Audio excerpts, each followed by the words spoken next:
Geez, no performance pressure with that description to start me off. And could I have a round of applause for the incredible poets that came up before me? Um, when I started performing poetry, there were like three of us, and now there are about 300 much better than we are. So I'm so happy to see this growing as it is. Always a pleasure to come back to AIMS. This time a little more because I'm not going to be admitted, really. It's quite nice.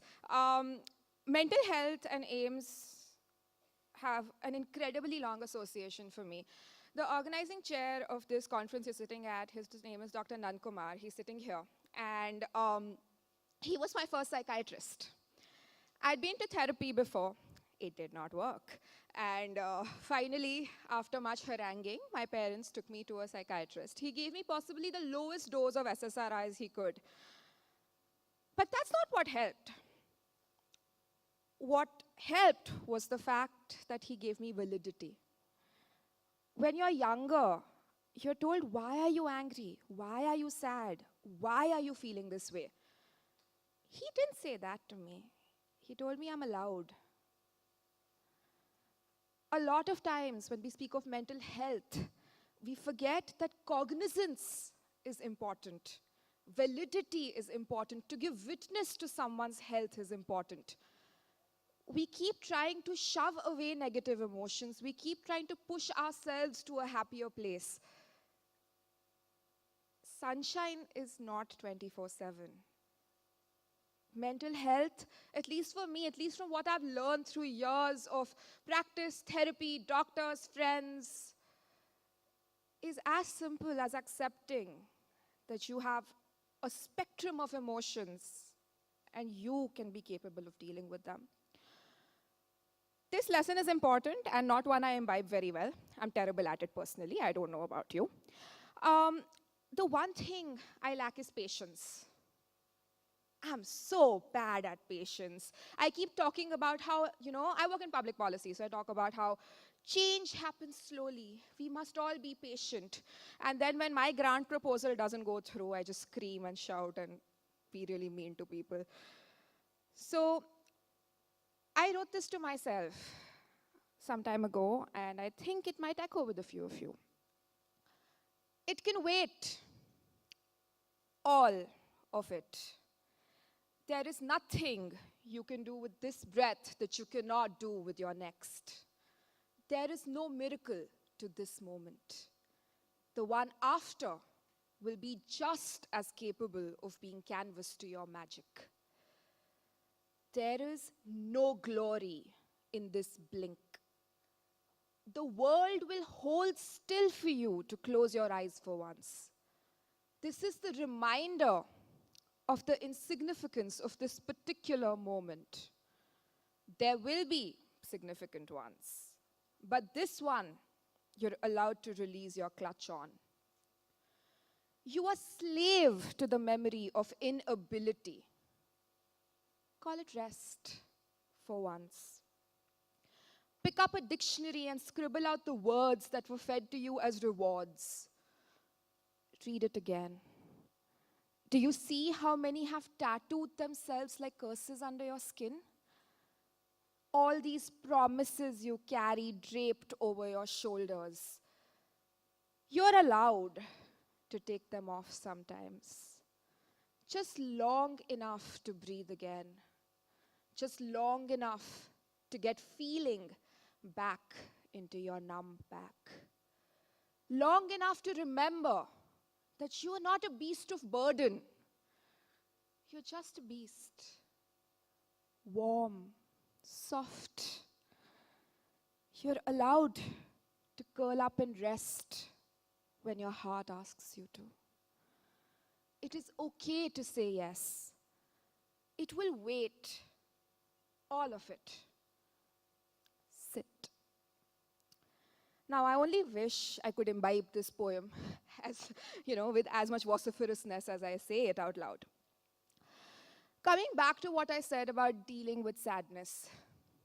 For some reason, we are told that if you're not happy, you're sad. The antonym exists, but that's not true.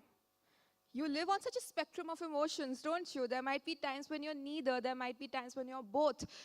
We don't live in a binary, and we keep trying to slot ourselves into it. A huge part of dealing with this is accepting the fact that grief is a part of life. A huge part of what I try to do every day is to accept that about myself, that I do get sad very often, and I'm allowed to do so. Time has allowed me some distance from grief. It has pruned up, and now, if I'm very quiet, it lays down in my palms. If I barely breathe, I can run my fingers over its warped, ugly edges. It runs itself up my skin like a cat's tongue, just rough enough to make me flinch, but not cruel enough for me to push it away. I have been practicing, and we talk now. Grief tells me things about herself. She shows me how her body has gathered in spaces. Look, she says, here is where I curved myself into the lump in your throat. Here, she uncurls, is how I found space in your chest. This is why you haven't felt a single breath touch every part of your body like you needed it to. I have been learning how to know this about grief without hate. Now, after years of talking, she tells me about how once she was love. She asks, do you remember? Do you remember how easy it was? I'm trying not to forget, I say. Maybe someday I'll be able to with ease. As you move on, as you accept that grief is a part of life, and you accept that, my God, you are going to be sad so many times, you also remember that you are happy again. I know this sounds like a truism and people hate it when you say it, but it really does get better. You grow up, you turn back and you realize that what was such a huge part of your life once is now a memory that taught you so much.